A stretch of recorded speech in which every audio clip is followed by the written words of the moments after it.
Recrutas para o Rei Jesus. Um sermão pregado por Charles Spurgeon no Tabernáculo Metropolitano, em Londres, em 12 de outubro de 1916. 1 Samuel 22, 1 e 2. Davi retirou-se dali e se refugiou na caverna de Adulão. Quando ouviram isso, seus irmãos e toda a casa de seu pai desceram ali para ter com ele. Ajuntaram-se a ele todos os homens que se achavam em aperto, e todo homem endividado, e todos os amargurados de espírito. E ele foi feito chefe deles, e eram com ele uns 400 homens. Davi nas cavernas de Adulão é um tipo de nosso Senhor Jesus Cristo, que foi desprezado e menosprezado entre os filhos dos homens. Cristo é o ungido de Deus, porém os homens não percebem essa unção. Ele é perseguido por seu grande inimigo, o mundo, assim como Davi foi perseguido por Saul. E agora prefere morar na caverna de Adulão a assentar-se em seu trono. Quando Davi experimentava sua desonra, foi o momento precioso em que seus verdadeiros amigos ficaram em torno dele. Da mesma maneira, nessa hora, quando o nome de Cristo é coberto de muita desonra e censura, é um momento precioso que os verdadeiros seguidores do Salvador se recolham em torno a seu estandarte e defendam sua causa. Unindo-se a Davi, depois de que fora coroado rei, teria sido uma ação irrelevante. Os filhos de Belial poderiam fazê-lo. Porém, aliar-se com Davi, quando se viu obrigado a ocultar-se de seus cruéis inimigos nos refúgios do monte, comprovava que aqueles homens eram verdadeiros amigos e leais súditos de Davi. Bem-aventurados aqueles a quem lhes é concedido alistarem-se sob o estandarte de Cristo nesse presente momento. Bem-aventurados aqueles que não têm vergonha de confessá-lo diante dos homens e nem de tomar valorosamente sua cruz. E bem-aventurado aqueles que sofrem as perdas e perseguições que a sua providência lhe agrade ordenar que enfrentem. Posto que essa noite eu não me proponho a falar-lhes sobre Davi, senão sobre o mais grandioso filho de Davi, permitam-me pronunciar algumas palavras iniciais, dirigidas a, primeiro, quem já se alistou nessa tropa bendita. Entre aqueles membros da tropa de Davi, sobressaem os seus irmãos e os homens da casa de seu pai. Assim também, amados em Cristo, nós, os que temos sido chamados pela graça divina, somos considerados por ele seus irmãos e os homens da casa de seu pai. Quando esteve aqui embaixo, olhando os discípulos ao seu redor, nosso bendito Senhor disse: aqui está minha mãe, meus irmãos, porque todo aquele que faz a vontade de Deus, esse é meu irmão, e minha irmã, e minha mãe. Tal a sua condescendência, que não se envergonha de chamar-nos irmãos. Todos nós que temos nos entregado nossos corações, todos quantos confiamos nele e lhe amamos, somos real e verdadeiramente seus irmãos, e os homens da casa de seu pai. Seu pai é nosso pai, seu gozo é nosso gozo, e seu céu será nosso céu em breve. Irmãos em Jesus Cristo, agora só lhes direi isso: ponhamos todo o empenho em confessar valorosamente nosso parentesco com Davi, nosso Senhor, e não nos envergonhemos nunca de defender a causa de Cristo. Há diferentes maneiras de fazer o papel de covardes. Procuremos evitar todas elas. O ministro, que tem suficiente valor quando prega diante da multidão, poderia sentir que seu lábio treme quando tem que falar a um indivíduo cara a cara. Ó Deus, livra a teus servos dessa forma de covardia. Também alguns entre vocês poderiam ser capazes de falar com uma ou duas pessoas, porém talvez se tivessem que se misturar com algum pequeno grupo promíscuo e tivessem que confessar sua lealdade a seu Senhor, permaneceriam calados e perderiam essa oportunidade por carecerem de valor. Deus livre também a seus servos dessa outra forma de covardia. Em qualquer companhia, em qualquer ocasião e sob qualquer circunstância, seja fiel a seu Senhor. Não o neguem, antes o confessem abertamente diante dos filhos dos homens. Quanto ele merece ser reconhecido por nós, já que ele se ocupou de nós e nos reconheceu quando éramos infinitamente indignos de que se fixasse em nós. Ó Deus, 10.000 vergonhas deveriam cobrir nossos rostos ao pensar que em qualquer momento consideremos difícil reconhecer que Ele é nosso Deus e Senhor. Orem pedindo força, meus irmãos. Eu estou certo de que isso nos faz falta. O valor parecia florescer naturalmente nos cristãos em tempos de perseguição.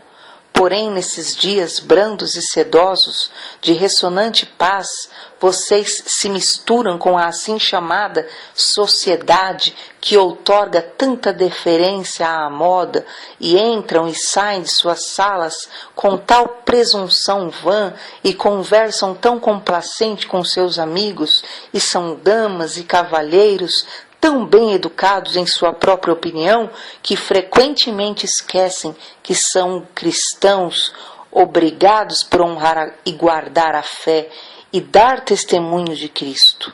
Talvez seja mais fácil que os pobres confessem valorosamente o nome do Redentor, que as pessoas que desenvolvem em circunstância de maior prosperidade. Ai, ai, se é que a boa fortuna põe em perigo sua fidelidade. Isso é perverso, na verdade.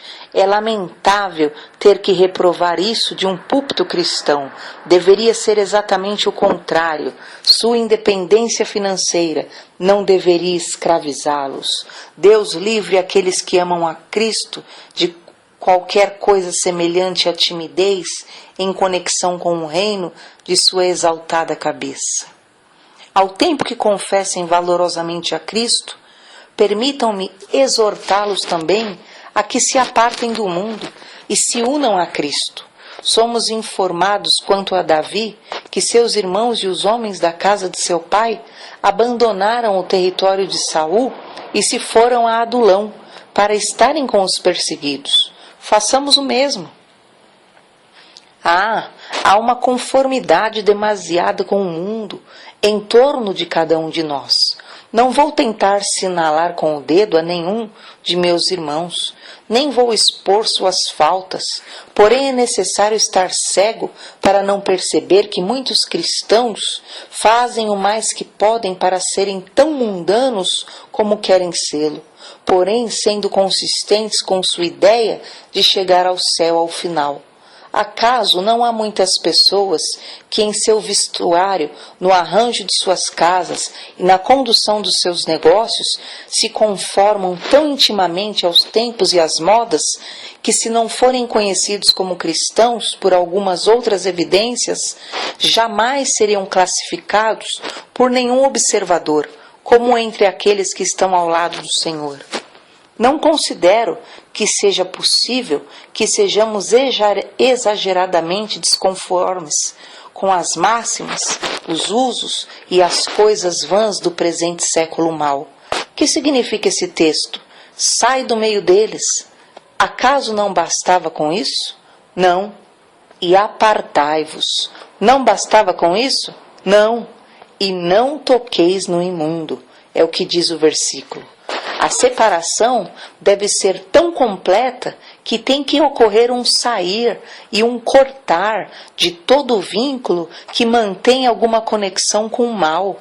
E devemos evitar a renovação de qualquer relação, incluindo a que for implicada pelo mais íntimo e mínimo contato.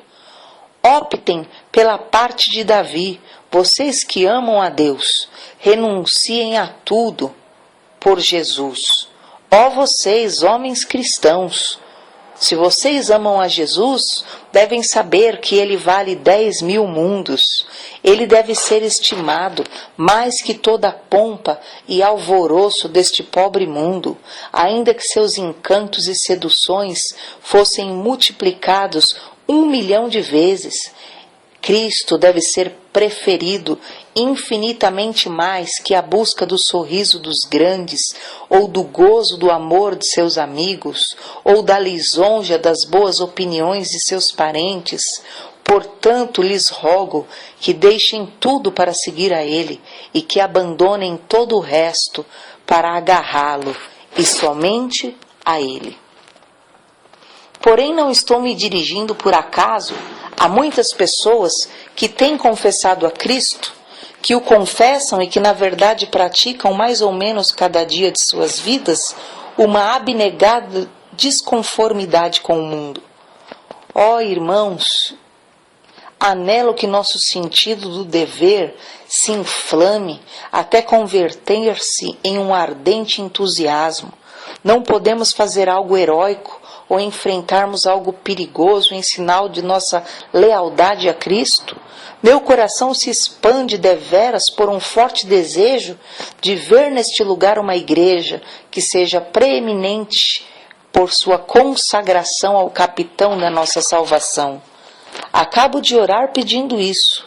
Se só dessemos algo da nossa vasta propriedade ou de nossa pouca ninharia, na medida em que todos nós devíamos dar, ou se nós só trabalhássemos para Cristo, na medida em que Ele merece que o façamos, ou fizéssemos algo parecido a isso, se só vivêssemos para Cristo, em qualquer medida em que a gratidão pudesse impulsionar-nos, que frente nós apresentaríamos e que poder exerceríamos?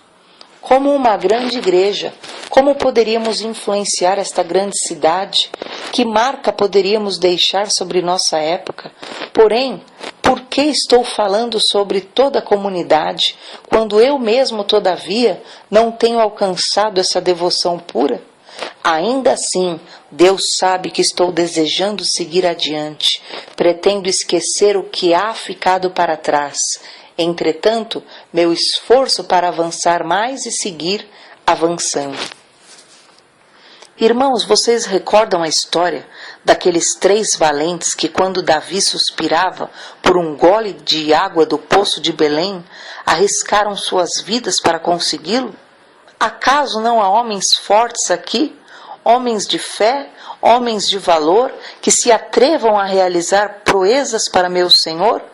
Ele clama pela conversão das almas. Nenhum de vocês se consagrará para esta obra? Acaso nenhum de vocês abrirá caminho através dos convencionalismos da sociedade em pós dos buscadores? Ele disse: dá-me de beber, tal como lhe disse a mulher junto ao poço de Samaria. E sua fé é saciada quando vê cumprida a vontade de seu Pai. Acaso não há aqui homens fortes, valorosos e generosos que preguem a Cristo aí onde ele nunca foi pregado antes? Houve outros homens entre os seguidores de Davi que realizaram façanhas como essas. Um deles matou um leão em meio de um fosso quando estava nevando, enquanto que de outro somos informados que matou a muitos filisteus e que o Senhor realizou uma grande vitória. E não poderíamos fazer algo que exceda e supere o serviço ordinário do cristianismo moderno? Me envergonha o cristianismo moderno. Seu ouro está virando opaco, seu ouro mais fino está mudando, sua glória tem partido.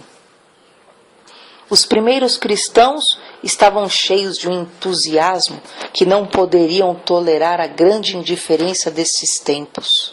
Eram tão devotos, tão intensos, tão apaixonados, tão cheios de um divino ardor pela extensão do reino do Redentor, que fizeram que sua influência fosse sentida onde quer que morassem, ou inclusive onde estivessem em uma breve hospedagem. Que Deus nos envie agora algo de sagrado zelo. Necessitamos mais do entusiasmo que ardia nos corações de Wesley e de Whitefield, onde buscaremos agora o refulgente ardor e os incansáveis labores do apóstolo Paulo? Onde estão agora os discípulos que imitam o zelo do bendito Senhor, cuja carne, cuja bebida era fazer a vontade daquele que o enviou? Que este zelo seja dado a todos nós, que Deus nos envie, que o envie agora, que nos envie aqui, que envie a mim, que envie a vocês, meus irmãos, e que Ele os envie desde agora e ao longo de toda a sua vida. Não creio que precise dizer mais, a menos que seja para implorar-lhes que mantenham seu valor, sabendo que estão envolvidos na causa de Cristo. Há uma grande luta que está acontecendo ao nosso redor. A nação inteira se vê convulsionada de tempo em tempo por sérias perguntas nas quais estão grandemente envolvidas a honra do Senhor Jesus Cristo. Que todos aqueles que o amam prossigam com resoluta integridade. Conveniência é a perversa palavra que descreve a moral elástica da época. Porém, justiça é o princípio eterno e sem desvios pelo que o universo é governado. O reino de Cristo não é deste mundo. Deve a nós corresponder, ajudar aos oprimidos, socorrer aos fracos e dar liberdade de consciência a todos os homens. Que Deus defenda o bem. Ele o defenderá. Se nossos nomes são suprimidos como malvados, se somos mal entendidos e mal interpretados, caluniados e difamados, que assim seja. Não estamos surpresos, nem nos sentimos desfalecidos. O bem deve ser mantido sempre, apesar da calúnia e do abuso. Porém, em nome de Deus, não sejamos medrosos nem covardes. Cumpramos sempre com o nosso dever viril e legalmente. Mantenhamos nossa profissão alegremente. Estejamos de acordo com confiança e firmeza ao reino de nosso Senhor Jesus Cristo. A estrela de Davi está em ascensão e a casa de Saul se enfraquece mais e mais. Havendo-me dirigido assim aos soldados, passo agora, durante breves minutos, a atuar como um sargento recrutador. Além dos seus próprios parentes, havia outras pessoas que uniram a Davi. Agora, por que se uniram?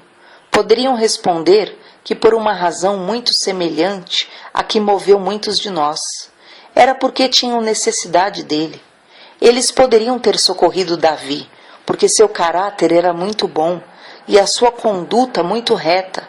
Poderiam ter-o ajudado porque sua disposição era muito amável e benevolente.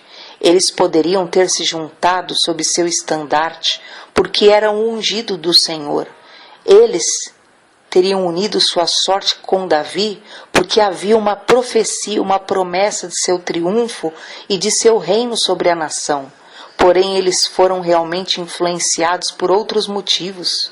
Vieram a Davi por 3 razões: porque estavam afligidos, porque estavam endividados e porque se achavam em amargura de espírito. Eles buscaram refúgio e socorro devido a um espantoso desânimo.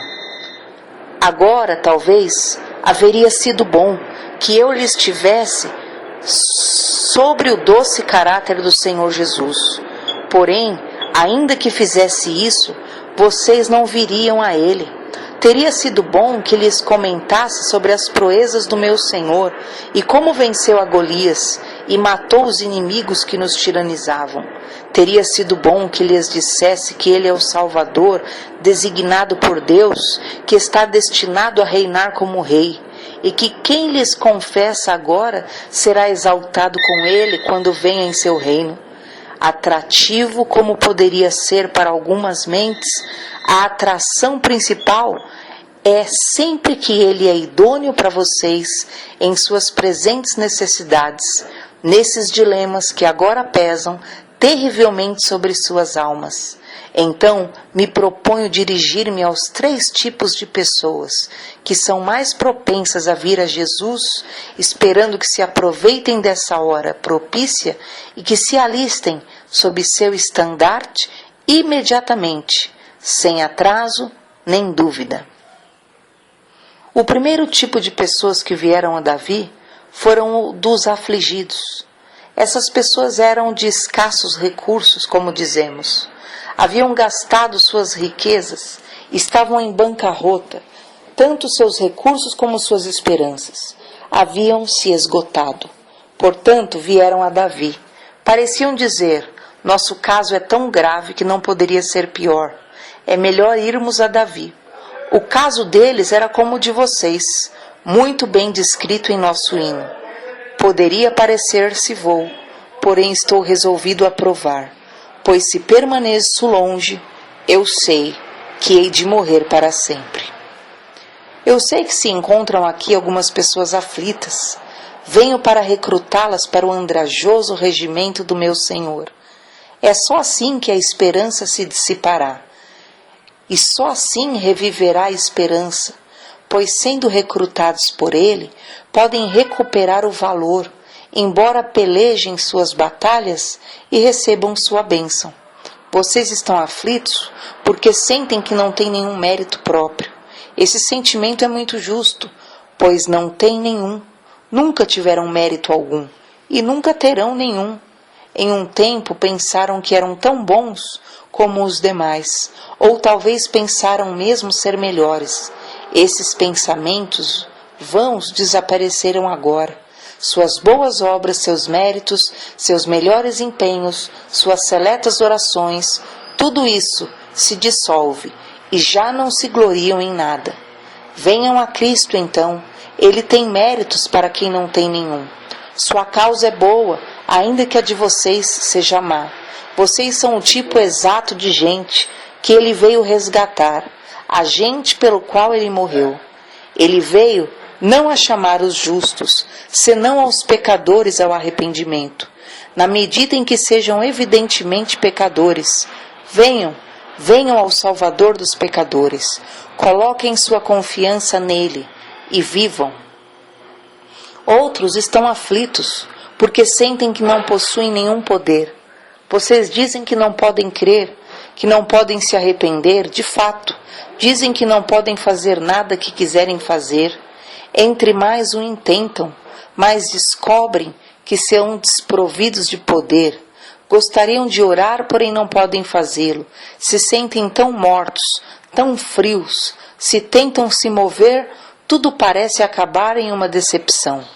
Bem, meus queridos ouvintes, Jesus Cristo morreu por aqueles que não tiveram nenhuma força, pois assim está escrito, porque Cristo, quando ainda éramos débeis, a seu tempo, morreu pelos ímpios. Ó vocês que não têm nenhum poder, tenham ânimo, porque Cristo é o poder de Deus. Há suficiente capacidade nele para compensar toda a impotência de vocês. Venham e se apoiem com toda a sua atenuada debilidade sobre seu irresistível poder, e assim terão uma ministração para fornecer completamente tudo o que suas almas necessitam. Porém, eu sei que há algumas pessoas presentes que estão afligidas, porque além de não terem nenhum mérito e nenhum poder, por não terem nenhuma sensibilidade, eu não sinto minha necessidade como deveria senti-la, disse outro. Ó amado, Jesus Cristo veio para ressuscitar os mortos. Ele veio para dar sensibilidade a quem são inveterados e negligentes, e veio para converter os corações de pedra em corações de carne. Eu creio que aquelas pessoas que pensam que não sentem suas necessidades são aquelas que realmente sentem mais sua necessidade. Não há um sentido de necessidade tão grande como quando um homem sente que não sente, e pensam que não percebem a profundidade da sua própria necessidade, pois então ele está evidentemente vivo quanto à sua verdadeira condição.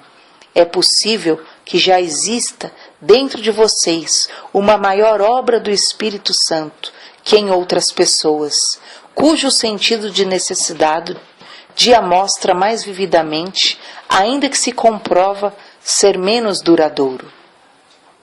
Não é depreciável essa profunda e terrível solicitação que os fazem temer porque não sentem, e o que os fazem gemer porque não podem se afligir, pois frequentemente é uma experiência associada com as operações da graça do Espírito de Deus. Se for assim em seu caso ou não, não deem lugar ao desencorajamento. Antes bem, creiam que Cristo pode salvá-los, pois Ele é capaz de fazê-lo e está disposto a fazê-lo. Se não podem vir com um coração quebrantado, venham por um coração quebrantado. Se não podem vir a Ele arrependido, venha a Ele para receber o arrependimento, pois Ele é exaltado no alto para dar o arrependimento, assim como a remissão de pecados. Ele não exige nenhuma preparação da parte de vocês. Ele mesmo prepara toda a preparação requerida, que é a obra de seu Espírito em suas almas.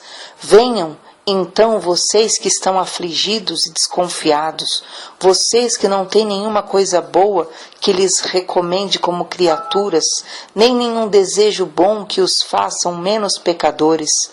Venham vocês que são tão conscientemente maus que não se poderiam encontrar uma boa apologia para vocês. Inclusive nem eu, nem em sua própria estima, ainda se fossem torturados uma e outra vez. Venham a Jesus, tal como estão, todos os perdidos, arruinados, fracassados e golpeados pela pobreza. Venham e confiem em meu Senhor, o Filho de Davi, a maneira de ser alistado no serviço de Sua Majestade. Vocês o sabem, é tomar o Shelim. A maneira de alistar-se no serviço de Cristo é simplesmente confiar nele. Não necessitas trazer nada, nem pegar nada, senão simplesmente confiar nele, e você se converterá em um soldado da cruz. O termo tomar um shelim era usado no século XVIII e XIX, que significava que um homem concordava em servir como um soldado ou marinheiro. Shelim era uma unidade financeira inglesa equivalente a centavos no sistema brasileiro. As seguintes pessoas que vieram a Davi, mencionadas no texto, eram todas aquelas que estavam endividadas. Sinto-me constrangido a pedir aos que estão endividados que venham a Jesus. O homem que está muito endividado diz: tenho que pagar com minha vida, pequei e Deus tem dito que o pecador tem que morrer. Entretanto, não posso permitir-me perder a vida. Como poderia atrever-me a morrer? Não tenho nenhuma esperança, nenhuma confiança com a qual atravessar as portas de ferro da morte. E logo depois da morte está o terror do juízo para minha alma, posto que tenho quebrantado a lei de Deus, e a lei me condena e exige meu exílio de sua presença e minha destruição final. Que farei? Não posso pagar a dívida, e é terrível para mim o pensamento de ser jogado em uma prisão para sempre. Como? Como, ó? Digam-me, como posso escapar?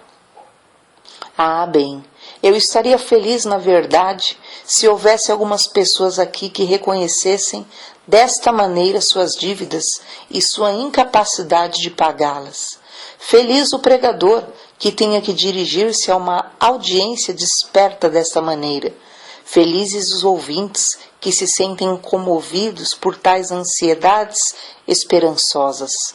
Bem-aventurado seria em verdade o nosso trabalho se sempre tivéssemos diante de nós aqueles que conhecem a dúvida do pecado, que sentem sua aflição e demérito, e temem sua irremediável condenação.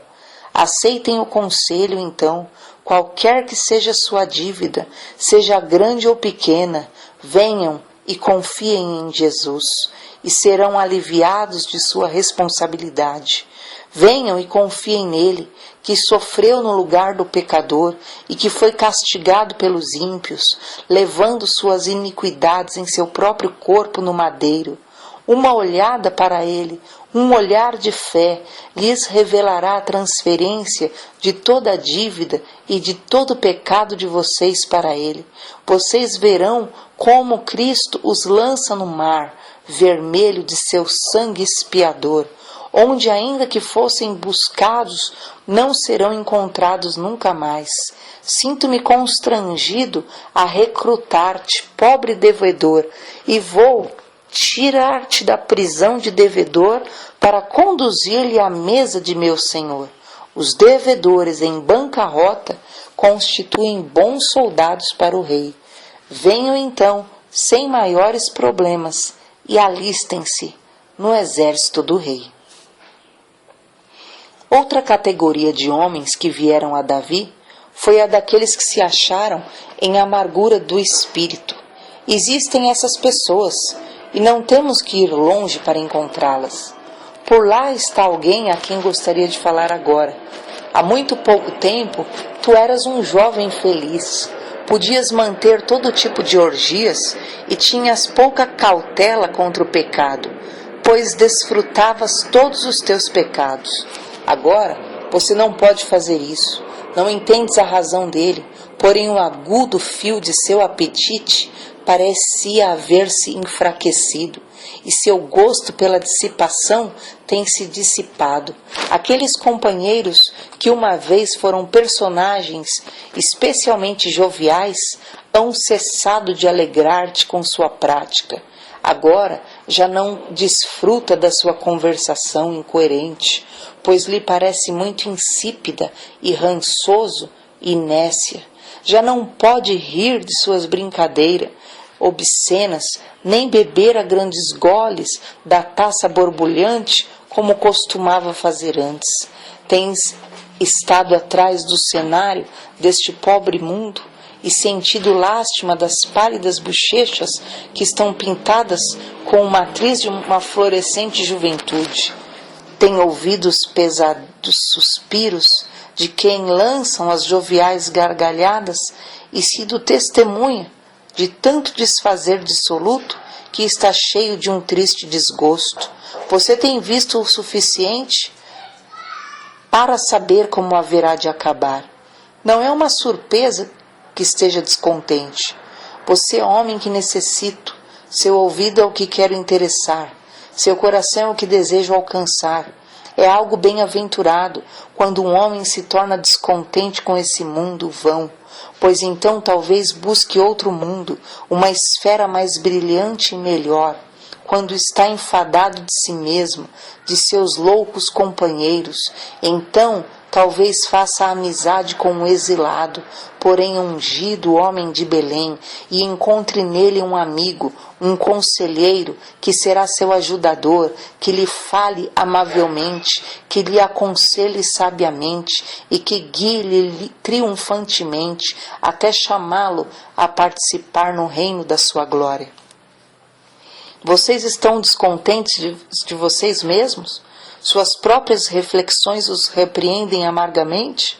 Quando se sentam para pensar um pouco, um hábito que talvez adotaram só recentemente, descobrem que as coisas estão fora de seu lugar? Não podem sentir-se satisfeitos? Estranhos esforços e múltiplas suspeitas os deixam perplexos e não obtêm nenhuma paz? Por minha parte, eu estou agradecido, 1000 vezes agradecidos, porque vocês estão sendo conduzidos a estarem tão incomodados quanto havia tantas causas para o desassossego. Agora há alguma esperança de que confiem em seu futuro e seu destino ao filho de Davi, que alcancem os oferecimentos de sua graça e que sejam salvos por ele? Lembro-me de um velho marinheiro, que depois de haver sido um bêbado e um blasfemo, e tudo que era mal, durante quase 60 anos, ouviu um dia um sermão evangélico que tocou seu coração. E quando passou à frente para fazer a profissão da sua fé em Cristo, disse: tenho navegado durante 60 anos para um empresário muito perverso e debaixo de uma bandeira muito malvada. Porém agora tenho levado ao convés uma nova carga e me dirijo para um porto muito diferente, debaixo de um estandarte muito diferente. Confio que assim suceda rapidamente a alguns de vocês, a saber, que mudem sua carga, que mudem sua bandeira e mudem tudo. Depois de pregar um dia na capela wesleyana, faz algum tempo, uma pessoa me reconheceu e comentava como havia encontrado a Cristo, como resultado da leitura dos sermões, e naquele momento um velho marinheiro aproximou-se e me disse: me reconhece? Meu nome foi uma vez Satanás. Eu o recordo bem de você. Agora, Satanás assistiu aqui um domingo pela manhã e merecia justificadamente seu nome, pois era um homem tão parecido com Satanás. Como podia um homem ser daquele jeito? Havia se sentado ali e depois do sermão o Senhor tocou ao velho Satanás e lhe deu outro nome. Aquele homem veio a Cristo porque estava descontente consigo mesmo, e então se entregou a Jesus e foi salvo por ele. Acaso não há aqui nenhum velho marinheiro que faça isso agora? Não poderia ter algum marinheiro, algum soldado, algum forasteiro em algum lugar aqui que diga essa noite: vou me aproximar do rei, vou pedir-lhe que me aceite, inclusive a mim? Se não lhe aceitasse, por favor, faça-nos saber. Porém, todavia, não encontramos nunca um caso em que Jesus rejeita um pobre pecador que veio a ele. Ele disse: ao que vem a mim, de modo nenhum o lançarei fora. Se lhe deixasse fora, seria algo novo que ocorreria debaixo do céu. Porém, ele não pôde fazê-lo. Ainda que você estivesse negro por ter manchado-se pelo pecado, porém, se você viesse a ele, você seria conduzido ao seio do Salvador, seria lavado na fonte, repleta de sangue, seria lançado a uma nova corrida e seria ajudado a servir-lhe todos os seus dias. Porém, tenho que chegar a uma conclusão. Até aqui tenho me dirigido ao povo do Senhor. Tenho estado insistindo para conseguir recrutas para o Rei Jesus. E agora quero dizer aos recrutas algo sobre o serviço. E logo concluirei. Lembrem das últimas palavras do texto. E foi feito chefe deles. Quem quer, então, que venha a Cristo, tem que submeter-se às regras de Cristo. Quais são? Uma das primeiras regras é: você não deve ser absolutamente nada, e o Rei Jesus deve ser tudo. Você se submeteria a isso? Que não tenha honra, que não assuma nenhum crédito, que nunca se apoiará em sua própria força ou sabedoria, senão que tomará Jesus para que seja feito por Deus sabedoria, justiça, santificação e redenção? Espero que não dê coices contra isso. Outra das regras de nosso Senhor em seu reino é: se o ama, deves guardar seus mandamentos. Depois de confiar nele, tem de obedecê-lo. Um dos mandamentos é que deve ser batizado. Não tropece nisso. Eu penso que se existe algo claro nas Escrituras, só posso falar por mim mesmo, pois não posso falar por mais ninguém. É que todo crente deve ser submergido em água, como uma confissão de sua fé. Penso que é a mesma dúvida que a deidade de Cristo tenha sido declarada, como duvidar que o batismo do crente seja obrigatório, pois o primeiro me parece que é revelado tão claramente nas Escrituras como o segundo. Rogo-lhe, irmãos, que não desobedeçam aos mandamentos do Senhor. Antes bem, que recordem o evangelho que pregamos. O que crê e for batizado será salvo.